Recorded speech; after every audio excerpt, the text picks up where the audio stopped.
자, 잠시 기도하고 오늘 성경 말씀 보도록 하겠습니다. 기도하겠습니다.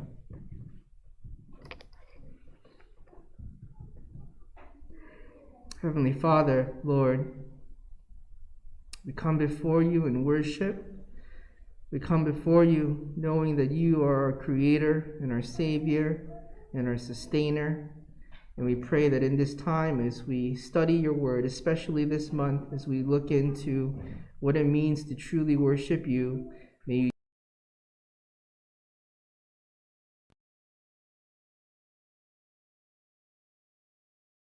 so that we may be moved to change and moved to worship you fully and completely in our hearts. So Lord, once again, we thank you and we pray all these things in your Son's precious name. 예수님 이름으로 기도했습니다. 아멘.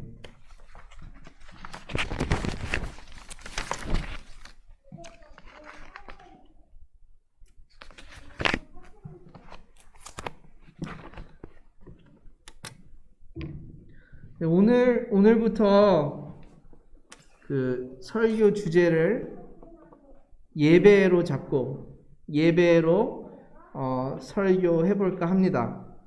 제목은 오늘 말씀을 인용해서 영과 진리로 예배하기 시리즈입니다. 영과 진리로 예배하기. 오늘은 1. 이 코로나 시기가 쉽지는 않았지만 또 우리 믿는 자들에게는 꼭 필요했던 기회였는지도 몰라요. 예배를 다시 소중히 여기게 되는, 예배에 대한 열정을 되살릴 수 있는, 예배에 대한 잘못된 생각들, 우리 고정관념들을 깨버리는 그런 기회였는지도 몰라요. 다시 생각하게 만들었죠. 예배가 무엇인지, 예배를 어떻게 드리는 것인지, 우리는 과연 제대로 하고 있는 것인지, 이번 달에 같이 복습해보면 어떨까 합니다. 그래서 오늘 본문 말씀은 요한복음 4장 21절부터 24절 제가 한번 다시 읽어드릴 테니까 다시 들어보시길 바랍니다. 예수께서 이르시되 여자여 내 말을 믿으라. 이 산에서도 말고 예루살렘에서도 말고 너희가 아버지께 예배할 때가 이르리라. 너희는 알지 못하는 것을 예배하고 우리는 아는 것을 예배하노니 이는 구원이 유대인에게서 남이라. 아버지께 참되게 예배하는 자들은 영과 진리로 예배할 때가 오나니 곧 이때라. 아버지께서는 자기에게 이렇게 예배하는 자들을 찾으시니라. 하나님은 영이시니 예배하는 자가 영과 진리로 예배할지니라. 아멘. 예수님께서 유대를 떠나 그 북쪽에 있는 갈릴리로 가시는 도중 이 사마리아라는 지역에 수가라라는 작은 동네에서 휴식을 취하러 잠시 머무르시게 됩니다. 그 조용한 동네에 아주는 아니지만 작은 우물이 있었어요.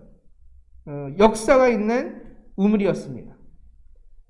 창세기 시절부터 야곱의 우물이라 불리었는 우물인데 그 우물 옆에서 쉬시는 동안 물을 기르러 온 어떠한 사마리아 여인을 만나게 됩니다.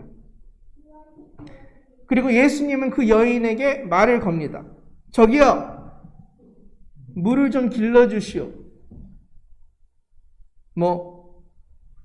평범한 부탁 같지만 이 유대인이었던 예수님이 이 사마리아인에게 말을 걸었다는 사실은 다 아시지만 이 유대인들과 사마리아인들은 거의 원수 관계였기 때문에 아주 오랜 역사 동안 싸운, 이렇게 북한과 한국처럼 한 나라였는데 이렇게 갈라졌을 때부터 이 서로한 대한 적대감이 있었기 때문에 아주 놀랄만한 일이었습니다.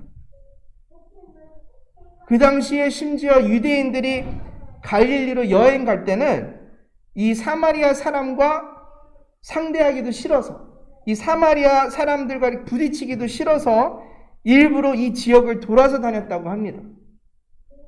이 낙타던 말을 타고 며칠을 돌아가면서 돈도 더 들고 비용도 더 들지만 또 강도들도 만날 수 있는 것이고 그런 위험을 무릅쓰고도 피해갈 만큼 서로를 싫어했다고 합니다. 그런데 이게 웬일입니까? 예수님께서 마치 그 오랜 역사의 적대감을 모르시듯이, 거의 그냥 무시하시듯이 이 여인에게 아주 그냥 캐주얼하게 말을 건 겁니다. 물 좀 길러주시오. 그래서 그 여인도 놀란 목소리로 답합니다. 당신은 유대인으로서 어찌하여 나에게 물을 달라 하나이까? 이렇게 이 말로 이 둘 간의 대화가 우연 같았지만 우연이 아니었던 이 대화가 시작하게 됩니다. 그리고 이 대화의 끝에서는 이 여인의 인생은 완전 바뀝니다. 이 짧은 대화 끝에 이 여인은 영생을 얻습니다. 예수께서 그 여인에게 자기의 정체를 공개하십니다. 내가 메시아다. 네가 기다리는 그리스도다. 그리고 나를 믿으면 내가 주는 물은 이 우물에서 나오는 물과 달리 내가 주는 물은 영생하도록 솟아나는 샘물이 되리라. 사실 아주 이게 이해하기 힘든 얘기죠. 이렇게 물에 대한 이해를 통해 한 얘기지만 놀라운 것은 이 여인은 이 사실을 받아들이게 됩니다. 이 제자들도 아직도 파악 못했어요. 메시아가 무슨 예수님이 어떤 식으로 메시아가 될지 파악을 못했지만 이 여인은 받아들이게 됩니다. 참 놀랍고 기쁜 일입니다. 그래서 우리는 이 성경 말씀을 통해 이 이야기를 통해 많은 것을 배우게 되죠. 그 중에 하나는 누구라도 하나님께서 자기의 형상대로 창조하신 사람이라면 누구라도 믿음을 통해 구원을 받을 수 있다는 사실. 중요한 결론이죠. 하나님의 사랑은 누구도 배제하지 않다는 사실. 갈라디아서 3장 28절 말씀처럼 유대인이나 사마리아인이나 헬라인이나 한국인이나 일본인이나 미국인이나 종이나 자유인이나 엘리트나 공화나 남자나 여자나 상관없이 하나님께서 창조하신 사람이라면, 우리가 사람이라면, 인간이라면 구원의 기회가 있다는 그런 결론을 내릴 수 있습니다. 그러므로 우리 모두의 특권, 세상 사람들 모두의 특권은 시편 86편 9절 말씀처럼 주께서 지으신 모든 민족이 와서 주의 앞에 경배하며 주의 이름의 영광을 돌리리이다. 세상 모든 민족이 다 같이 주님을 예배할 수 있다는 영광을 얻었다는 것입니다. 저는 생각을 해봤어요. 크리스찬으로서 많은 경험들을 해봤지만 그 경험들 중에 제일 감격했던, 제일 감동했던 순간들은 아무래도 전에는 매년 다녔던 단기 선교 여행 중이었지 않을까. 이렇게 다니면서 뭐 중국도 다니고 여러 군데 다녔지만 나와 언어부터 다른 사람들과 이 예배를 같이 했던 그런 때들입니다. 그때가 제일 감동적이었던 것 같아요. 매년 미국 아리조나주 사막에서 이 호피 인디언들을 이 족속을 위해 이제 저희 교회가 가서 여름 성령학교를 개최했었는데 그 호피 인디언 중에 구원을 받은, 저희가 계속 관계를 맺고 그걸로 통해 구원을 받은 몇몇 교인들과 같이 찬양했던 기억이 납니다. 그들은 전통적인 호피말로, 또 우리는 영어와 한국어로 이렇게 세 언어로 나 같은 죄인 살리신을 부르고 또 계속 불렀는데 이 부르면서 얼마나 감동했는지 모릅니다. 근데 영상이 있긴 있어요. 그래서 찾아봤는데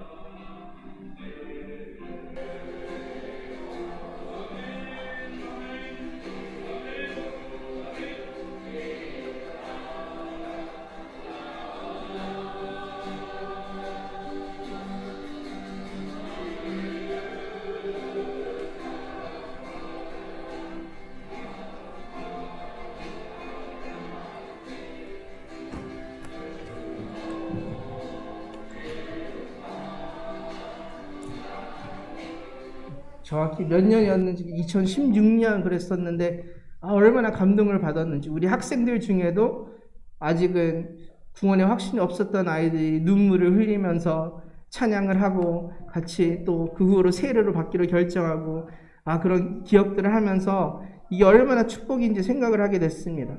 이렇게 예수님으로 인해 누구든 그렇죠? 어디서든 어떤 언어로든 우리를 지극히 사랑하시고 구원하신 하나님을 예배할 수 있다는 것보다 더 큰 영광이자 더 우리를 하나로 통일시킴으로 서로를 사랑하게 하는 그런 기폭제는 없는 것 같습니다. 같이 예배드릴 수 있다는 거예요. 그래서 이 이야기를 성경 말씀을 보면서 기억해야 할 것은 예배는 특권이지만 아주 특별한 축복이지만 누구도 모두가 누릴 수 있는 특권인 것을 잊지 마시길 바랍니다. 다시 이 사마리아 여인과 예수님의 대화로 돌아가 보고 싶습니다. 조금 뒷부분으로. 그래서 오늘은 다 다루지는 않고 특별히 한 20절부터 조금 더 자세히 살펴보고 싶습니다. 20절 되면 이 시점에서는 이 여인은 벌써 예수님이 보통 사람은 아닌 것은 확인한 상태였습니다. 이 사람이 좀 특별하다 생각을 했어요. 예수가 초면부터 이 여인의 과거를 뚫어보는 것이었습니다. 이 여인이 특별히 이렇게 좀 여러 남자들과의 관계들을 예수님은 벌써 알고 있던 거였습니다. 그래서 이 사마리아 여인은 그리 별 볼 일 없는 여자였지만 또 바보는 아니었습니다. 그리고 물론 이런 이성관계에 있어서 죄가 많은 여자였지만 또 독실한 면도 있었습니다. 그래서 예수가 보통 분이 아닌 것을 파악하고 참 어려운 질문을 20절에 하는 것입니다. 어려운 질문, 도전을 하는 것입니다. 이런 질문을 합니다. 우리 조상들은 이 산에서 예배하였는데 당신들의 말은 예배할 곳이 예루살렘에서 있다 하더이다. 이게 무엇을 질문하는 것일까요? 이 문제는 수백 년 동안의 역사를 걸쳐 만들어질 문제이자 두 민족의 갈등의 원인이기도 합니다. 여기서 다 다룰 수는 없지만 중요한 것은 유대인들과 사마리아인들은 사실 제가 말했지만 한 민족으로 시작했었고 그리고 사실 이때까지도 같은 하나님을 믿고 예배했다는 사실입니다. 하지만 이 서로를 싫어하면서 서로가 영적인 형제라는 사실을 인정하지 않았습니다. 근데 그것이 예배에까지 영향을 주는데 이 사마리아인들은 신명기 11장에서부터 유래가 있는 사마리아 근처 그리심 산에서 이 산에서 작게 이렇게 성전을 지어 예배를 드렸고 또 유대인들은 다윗 시절부터 유래가 있는 우리가 잘 아는 예루살렘에 있는 성전에서 예배를 드려야 한다고 믿었습니다. 그래서 그 차이점이 있었어요. 그리고 유대인들은 사실 이 그리심 산에서 예배드리는 사마리아인들은 진짜 예배가 아니라고 믿었습니다. 진짜 예배가 아니라고 믿었습니다. 그런데 사마리아인들에게는 이 예루살렘에서의 예배만 참된 예배란 주장은 참 기분 나쁜 일이었습니다. 일단 예루살렘 간다는 게 쉽지도 않았고 저기 남쪽에 있었고 또 거의 원수 관계인 유대인들의 수도인데 예루살렘이 자기들을 열등한 민족으로 취급했던 이 유대인들의 땅으로 가서 제사를 지내고 예배를 드려야 한다. 그 성전 안에서도 이방인으로 취급당하면서도 그래야 한다는 것을 되게 기분 나쁘게 생각했습니다. 그리고 이런 이유 때문에 이 엘리트 정신은 자기네들이 택할 민족이라 생각한 이 유대인들을 더 미워할 수밖에 없었습니다. 반대로 유대인들도 사실 할 말이 있었어요. 그럴 만한 사유가 있었어요.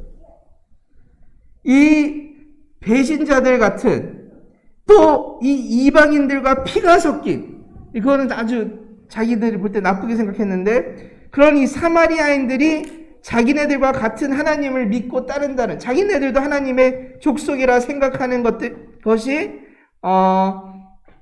얄미웠던 것입니다. 너무 미웠던 것이요. 그렇게 오랜 역사 속에 엮인 이렇게 쉽게 풀릴 문제가 아니었는데 이 문제를 풀어달라고 이 사마리아 여인이 예수께 거의 이제 도전하듯이 테스트를 하듯이 물은 것입니다. 우리의 예배는 예배가 아닙니까? 그렇게 여쭤봅니다. 예수님께서 어떻게 답하셨을 것 같습니까? 바로 오늘 본문 21절부터 예수님의 이 어려운 질문에 대한 답이십니다. 그래서 우리가 이 코로나 시기에서는 물론 코로나가 아니라도 빨리 변해가는 21세기 사회 환경 속에서 진정한 예배를 유지하려면 꼭 기억해야 할, 꼭 생각해 봐야 할 말씀입니다. 21절부터 예수님께서 말씀하십니다. 이 산에서도 말고 예루살렘에서도 말고 너희가 아버지께 예배할 때가 이르리라. 이게 무슨 말씀입니까? 사마리안들과 유대인들은 수백 년 다퉜던 이 문제를 전에는 문제가 됐다 하지만 이제부터는 장소가 중요하지 않다 하십니다. 장소가 중요하지 않다는 말은 사실 형식은 중요하지 않다는 말씀이세요. 산이든 성전이든 대면이든 비대면이든 어느 교회를 다니든 골방에서 홀로 기도로 예배하던 그것이 중요하지 않다. 왜냐하면은 22절을 보겠습니다. 너희는 알지 못하는 것을 예배하고 우리는 아는 것을 예배하노니 이는 구원이 유대인에게서 남이라. 이게 좀 헷갈리는 말씀이에요. 이게 유대인들이 맞다는 것 같은데 사실 이 구원이 유대인에게서 남이라는 말은 이런 말씀이에요. 진정한 예배는 오직 자기 말씀을 하시는 거예요. 전부터 예언됐던 것처럼 메시아인 예수가 유대인 민족에서 나왔으니까 유다의 자손이 다윗의 자손인 예수님 자기 자신으로서 올 구원을 통해만 가능하다는 말씀입니다. 장소가 중요하지. 형식이 중요해. 중요한 것은 나를 통해 예배할 때 이 오직 예수님 이름으로 예배하는 것이 중요한 것이기에 내가 이제 왔으니 이제 형식은 더 이상 중요하지 않다. 어디서 하던 뭐를 하던 어떤 찬양을 부르든 뭐를 입던 이런 것들은 중요하지 않다. 왜 그런 것들에 신경을 쓰냐? 왜 그런 것들 때문에 싸우냐? 이제부터는 예수님 이름으로라면 누구든 어디서든 예배를 드릴 수 있다는 말씀입니다. 그러므로 23절부터 이어서 말씀하십니다. 아버지께 참되게 예배하는 자들은 영과 진리로 예배할 때가 오나니 곧 이때라. 아버지께서는 자기에게 이렇게 예배하는 자들을 찾으시니라. 하나님은 영이시니 예배하는 자가 영과 진리로 예배할지니라. 아멘. 여기서 사마리아 여인에게, 다른 사마리아인들에게, 모두에게, 지금 우리에게 아주 중요한 결론을 내리십니다. 이제부터 중요한 것은 장소와 시간과 형식이 아니라 참된 마음 자세라는 말씀입니다. 형식 때문에 얼마나 많은 교단들이 생기고 갈라졌는지 모릅니다. 우리 그리스도의 교회도 무학기파가 있고 또 우리처럼 유학기파가 있다는 것을 아십니까? 하나님께서 이런 것들을 보실 때는 참 황당하실 것 같습니다. 진정한 예배가 무엇인지 따지다 보면서 제일 중요한 것을 잃은 것 같습니다. 착각하지 마세요. 예배의 제일 중요한 것은 영과 진리로 예배하는 것입니다. 하나님 아버지께서 이렇게 예배하는 자들을 찾으신다고 오늘 성경 말씀에 나오는 것입니다. 그렇다면 우리가 생각해야 할 것은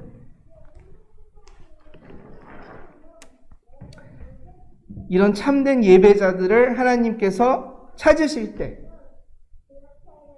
만약에 예수님께서 우리 시대에 오셔서 이 기독교 선교의 성공담이라 생각하는 우리 나라에 오셔서 참된 교회라고 생각하는 우리 교회에 오셔서 찾으실 때 참된 예배자들이 찾아지실까요? 그리고 찾으신 분들 중에서 우리가 포함이 될까요? 다 생각해 봐야 됩니다. 혹시 우리의 예배 모습도 변질되지 않았는지 생각해 봐야 합니다. 우리가 안심할 때가 제일 위험할 때입니다. 우리의 예배는 항상 모든 형식은 갖춰 있을지는 몰라요.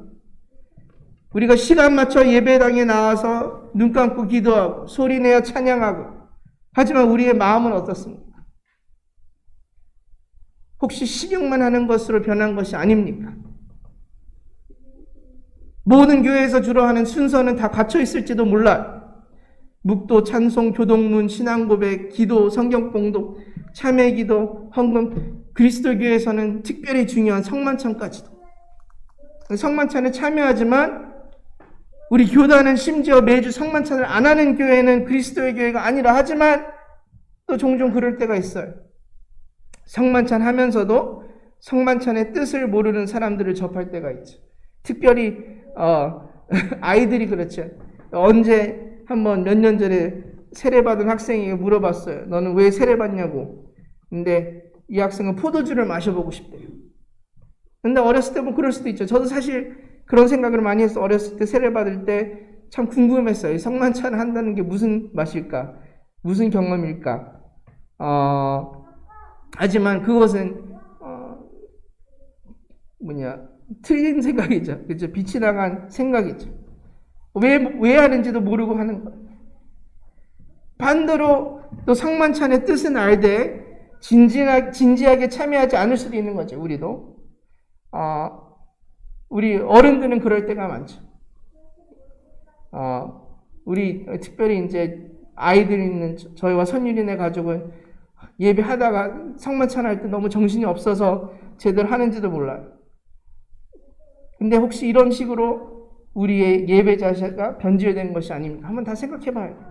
뭐 그럴 수도 있고 그러지 않을 수도 있어요. 경건을 유지하시는지도 모르고 어떻게 저도 누구든 그 질문에 대답을 해줄 수는 없는 것입니다. 그냥 한번 생각해 보라는 것입니다. 오직 여러분만 아는 사실입니다. 과연 우리가 영과 진리로 예배하고 있는 건지. 일단 영과 진리는 보이는 것이 아니잖아요. 누가 해줄 수 없어요. 누구도 알 수도 없고 사실 남들이 착각하고 오해할 수도 있어요. 참 재밌는 것은 저는 어렸을 때는 사람들이 공부 잘하게 생겼다는 말을 많이 들었어요. 근데 사실 어렸을 때 제가 공부를 엄청 못했거든요. 초등학교 때, 중학생 때 아주 성적이 나빠서 숙제를 안 해가지고 부모님께서 학교를 몇 번 불려가셨어요. 사람들이 잘 몰라요. 어렸을 때는 공부 잘하게 생겼다고 착하게 생겼다고 그랬는데 반대로 성인이 되고 나서는 공부를 잘했어요. 근데 막 살이 찌고 그러니까 사람들이 미련하다고 봐요. 그래서 무시해요. 근데 의외로 대학원부터 공부를 아주 잘했어요. 박사과정 때 교사들이 저를 조교로 데려가려고 얼마나 경쟁을 했는지 이것은 누구도 알 수 없는 거예요. 우리가 영과 진리로 예배하는 것은 남들이 알 수 없는 거예요. 남들 속이는 것은 쉬운 일이에요. 이 바리새인들이 잘했던 거잖아요. 바리새인들이 그걸 엄청 잘했어요. 막 자랑스럽게 큰 헌금을 내가면서 남들이 보도록 율법을 따르면서. 그런데 마태복음 15장 8절에서 예수님이 뭐라 하십니까? 이 백성이 입술로는 나를 공경하되 마음은 내게서 멀도다. 혹시 여러분들도 입으로는 찬양하되 예배는 꼬박꼬박 참여하되 마음은 예수님과 멀어진 것이 아닙니까? 제가 볼 때 예수님께서 하신 말씀 중에 제일 무서운 말씀은 마태복음 7장 21절입니다. 나더러 주여 주여 하는 자마다 다 천국에 들어갈 것이 아니다. 우리가 드리는 예배에 그리고 로마서 12장에 우리의 영적 예배라 하는 일상생활에 우리 마음속에 움직임이 없으면 마음의 진실성이 없으면 우리가 일주일 내내 새벽 기도서부터 주일 예배까지 빠지지 않고 있어도 쓸모가 없는 예배라는 말이죠. 이 코로나 시기만 생각해도 그렇지 않습니까? 코로나를 원망하는 교회들이 많은 피해를 봤다고 주로 생각하는데 그리고 코로나에 대한 규제들을 교회들이 맞서 싸울 때도 많았는데, 어떤 사람들은 그 규제들을 종교적 박해라 부르기도 했는데, 그리고 코로나를 적으로 볼 때도, 정부를 적으로 볼 때도, 코로나가 예배를 위협하다 생각할 때도 있었는데, 사실 우리 예배를 최대로 위협하는 것은 코로나가 아니었죠. 예배 자세가 아닐까요? 우리가 예배 보는 마음이 틀려서가 아닐까요? 목사님도 한번 이렇게 설교 시간에 말씀하셨지만, 우리의 예배가 얼만큼 하나님을 속상하게 했으면 예배를 멈추시게 하셨을까요? 진정한 문제는 대면으로 드리는 예배도 우리의 마음에, 우리의 정성의 깊이가 없고 피상적이고 은혜를 못 받으면, 그런 것들이 습관화되면 아무런 생각과 회개와 어떠한 마음의 움직임이, 어떠한 마음의 무브먼트가 없는 의례의 반복이 돼버리면, 아무리 많은 사람이 한자리에 모인다 해도, 세계적인 피아니스트가 연주해준다 하더라도, 빌리그램이 와서 설교자라도 다 소용없다는 것입니다. 우리는 우리의 예배를 평가를 할 때 무엇이 평가 자료가 됩니까? 우리는 중요한 것과 중요하지 않는 것을 잘 구분하는 예배자가 됩시다. 23절 말씀처럼 하나님 아버지께서 찾으시는 예배자가 됩시다. 그리고 오늘의 포인트인 24절 말씀처럼 영과 진리로, 다시 말해서 속으로 진실한, 세상과 일치하는 것이 아니라 성경 말씀과 일치하는 예배를 드리는 예배자가 됩시다. 그러면 우리가 스스로 우리의 마음을, 우리의 예배를 평가해 볼 때 영과 진리로 예배하고 있지 않다는 것을 우리는 어떻게 알 수 있습니까? 오늘은 그냥 딱 두 가지 포인트로 정리하고, 오늘은 그냥 인트로 설교, 기본으로 하는 설교 마치도록 하겠습니다. 첫째로, 우리가 우리 예배를 통해 하나님과 더 가까워지고 있지 않다면, 우리가 우리 예배로 인해 예수님을 더 닮아가지 않고 있다면, 물론 우리는 언제나 죄인일 거지만, 우리가 언제나 완벽해지진 않지만, 하나님과 멀어질 때도 가까워질 때도 있겠지만, 그래도 전체적으로 볼 때, 장기적으로 볼 때, 어떠한 건강한 회사의 이렇게 주식 차트 같이 대체적으로는 올라가고 있지 않으면, 신앙적으로 성숙해지고 하나님 말씀을 더 잘 알게 되고 하나님과 관계적으로 더 가까워지기 있지 않다면, 발전하고 거듭나고 있지 않다면 우리 예배 자세에 문제가 있을지도 점검해 봐야 할지도 모릅니다. 예수님께서 예배의 장소가, 예배 형식이 중요하지 않다 하시는 말씀은 우리는 이렇게 받아들일 수가 있어요. 주일 예배만 예배가 아니라는 것입니다. 시간과 장소가 중요하지 않으면 교회에서만 드리는 게 예배가 아닙니다. 사실은 우리의 일상생활이, 우리의 모든 시간이, 우리 인생 전체가 예배여야 하지 않겠습니까? 로마서 12장 기억하시죠? 너희 몸을, 너희 인생 전체를 하나님이 기뻐하시는 거룩한 산 제물로 드리라. 이는 너희가 드릴, 뭐라고 써있어요? 영적 예배니라.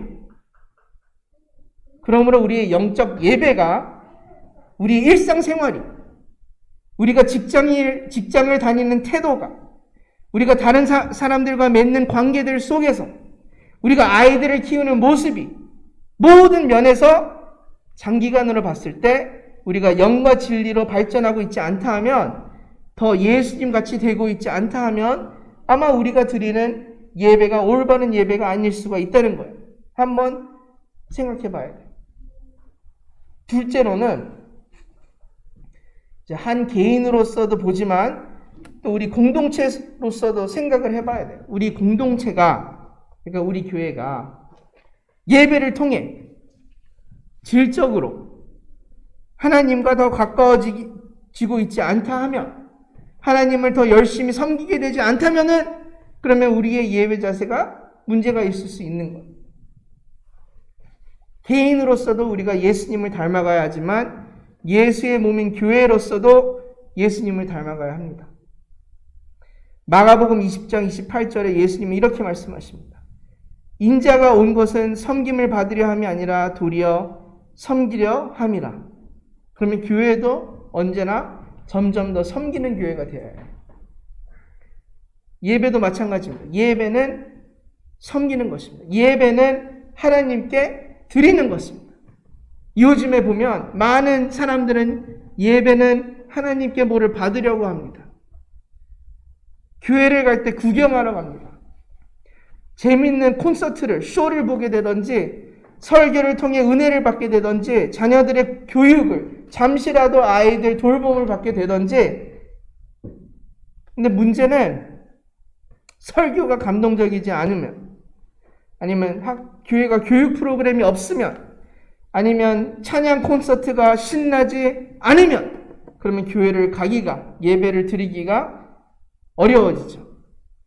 그런 유혹이 있어요. 다행히 우리 교회는 이재신 권사님이 계셔서 신나는 콘서트가 되지는 않을 것 같아요. 하지만 예배는 사실 받으러 가는 것이 아닙니다. 물론 받는 것은 많아요. 우리 예배도 우리도 은혜 받고 축복도 받고 또 교제도 하고 또 커피도 같이 마시고 간식도 나누고 같이 웃고 울고. 하지만 예배는 사실 우리가 하나님께 드리는 것입니다.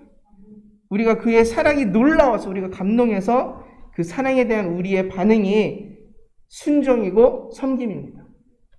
그래서 오늘 말씀을 보면, 특별히 끝에 가서 보면 또 이 섬김에 대한 아주 중요한 예가 나옵니다. 그럼 만약에 우리가 교회 밖에서, 그렇죠? 우리 지역에서나 직장에서나 친구들과 아니면 세계 방방곳곳에서 다른 사람들도 진정한 예배자가 되기를 돕고 있지 않다면, 한마디로 전도와 선교에 노력을 쏟고 있지 않다면 우리도 참된 예배의 모습에서 좀 벗어나는 것일 수도 있습니다. 언제나 항상 생각해야 돼요. 제가 요즘에 그냥 존 파이퍼 책을 계속 읽는데 존 파이퍼는 이렇게 표현하더라고요. 하나님에 대한 열정이 약한 곳에서는 하나님에 대한 열정이 약한 곳에서는 선교에 대한 열정도 약하다. 하나님의 위엄과 아름다움을 높이는 일에 집중하지 않는 교회들에게는 그 영광을 열방 중에 선포하려는 열렬한 욕구가 불타오르지 않을 것이기 때문이다. 저는 많이 생각하게 됐어요. 많이 반성하게 됐어요. 우리 교회의 강점이 뭡니까? 저는 우리 교회를 볼 때 가족 같은 교회가 생각이 납니다. 저는 우리 교회를 생각할 때 또 이 지온이란 좋은 사역 현장 안에 있다는 것, 그것이 우리의 강점입니다. 하지만 강점은 항상 약점이라 하기보다 위험이 있습니다. 이런 것들은 벌써 선교학에서 다 분석을 했는데 우리같이 가족 같은 교회는 또 너무 편안하고 변함이 없을 수도 있다는 위험이 있다는 것입니다. 우리 교회가 지원 안에 있고 또 지원 아이들에 집중하면서 무슨 여러 가지 이유 때문에 뭐 일부러 우리가 무슨 대형 교회가 되려고 전도 캠페인을 하고 뭐 그런 교회는 아니겠지만, 또 생각을 해봐야 됩니다. 우리 교회가 혹시 전도에 대해서 우리의 특별 사정 때문에 혹시 조금 인색한 좀 게을러진 것은 아닌지 항상 생각해 봐야 합니다. 요즘 저는 많이 회개하고 생각하는 게 제 친구들 중에 안 믿는 친구들, 아니면 믿는데 교회 안 다니는 친구들이 있는데 너무 목사를 하고서 너무 그런 기회를 잡지 않는지 그런 생각을 하게 됩니다. 우리가 오랜 시간 동안 너무 편안하면, 교회도 그래요. 너무 편안한 교회는, 너무 움직이지 않는 교회는 하나님의 축복들을 너무 작게, 하나님의 능력을 스스로 제한하는 것일지도 모른다는 생각을 하게 됩니다. 그러니까 우리 버블이라고 그러죠. 교회의 버블, 교회의 거품. 우리는 거품 속에서만 살다는 것이. 그러니까 우리끼리만 이렇게 교제하는 교회가 돼버리면, 새신자가 필요 없는 교회가 돼버리면, 저는 생각해요. 우리 교인들을 생각하면서 자기 스스로나 전도로 와서 우리에게 아주 중요한 사람들이 됐던 사람들, 몇 주 전에 결혼식이 있었잖아요. 결혼식 참여하면서 참 감동이 많았어요. 이렇게 많은 사람들이 즐거워하는 것을 보고 우리 교회가 다 축복해주고 즐거워하는 것을 보면서 야, 이런 일이 없었다면 이런 기대도 안 했던 축복을 경험할 수 있었을까? 그런 생각을 하게 되더라고요. 그래서 우리는 항상 우리의 태도를 뒤돌아봐야 합니다. 혹시 우리가 우리 스스로 더 많은 축복의 기회를, 더 좋은 축복들의 기회를 있는데 놓치는 게 아닐까?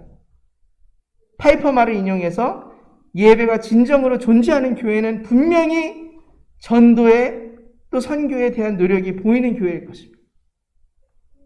그래서 이 사마리아 여인도 끝에 가면 예수님을 만난 후로 예수님을 메시아로 마음으로 영접한 후로 가만히 있지 않죠. 이게 결과예요.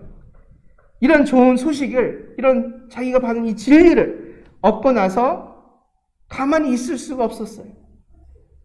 진짜 좋은 음식은 같이 먹어야 맛있잖아요. 그래서 예수님께서 이 사마리아 여인에게 준다는 이 물도, 이 영생하도록 솟아나는 이 샘물도 그렇습니다. 이 여인은 예수님을 접하고서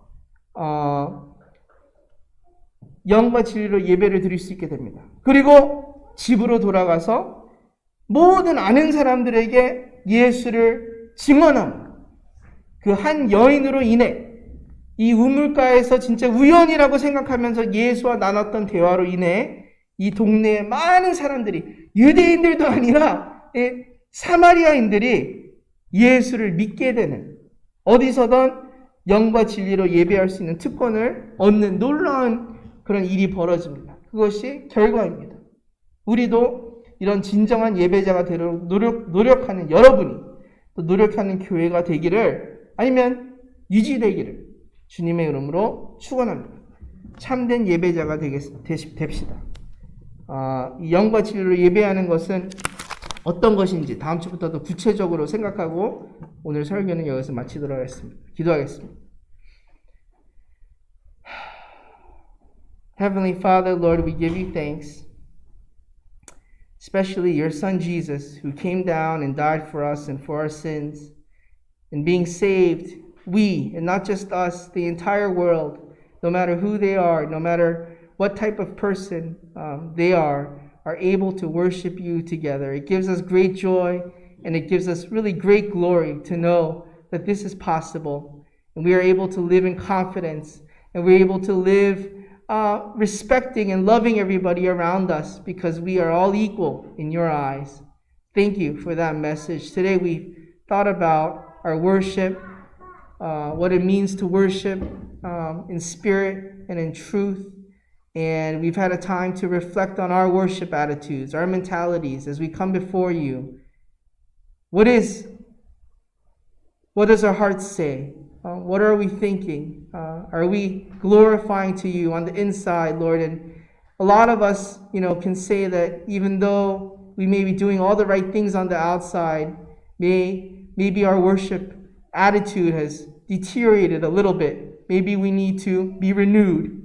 Maybe we need to consider the effect, the influences of our worship on us, what kind of lifestyle we are living, how we are thinking of others who may not know you yet. All these things go into, helping us evaluate where we are in our worship. And we want to grow, Father. We want to grow individually. We want to grow as a church. We want to grow closer to you. And we pray that this may be just a catalyst for us to rethink and to restart our faith journey in a way that's more passionate, in a way that's more reflective of who you are, and in a way that's more, just more strong and more powerful, because we know that's the level and the degree of your love for us. So Lord, once again, we thank you, and we pray all these things in your Son's precious name. 예수님 이름으로 기도했습니다. 아멘.